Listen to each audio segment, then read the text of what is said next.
You never think it could happen until it happens to you. This is a story of a husband, wife, and son. A true story. The husband is a very successful businessman, very wealthy. He puts in long hours on the job, but both his wife and young son suffer from loneliness. Every night they sit at the dinner table and they cry together because they miss him. And he misses birthdays and anniversaries. Now the father is already very successful, but still doesn't have time for his wife and son.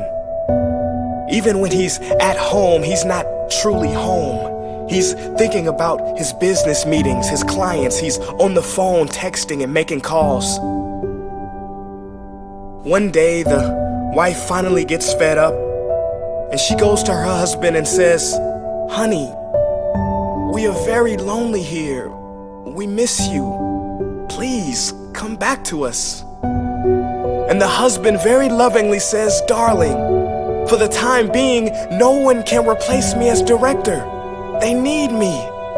Just hold on a few more years, and when I find a new director, I will have more time for you and our son, I promise." 6 months later, the husband was driving on the same road he took home every night. He lost control of his vehicle and died.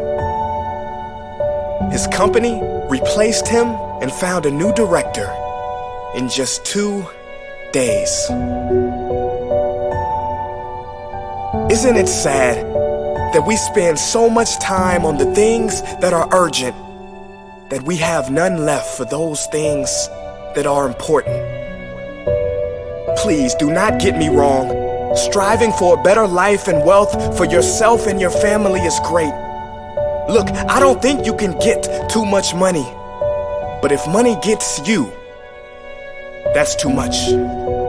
If money becomes your God, if you make $1 million but lose your health in the process, is that success? If you make it to the top of the corporate ladder but lose your friends and family in the process, is that success? I ask you, are you taking for granted the moments with the real people who are close to you by focusing on a future moment that doesn't even exist? I urge you to focus on what's real and now, because this life is short. And as they say, there has never been a deathbed regret that said, "Boy, I wish I spent more time in the office."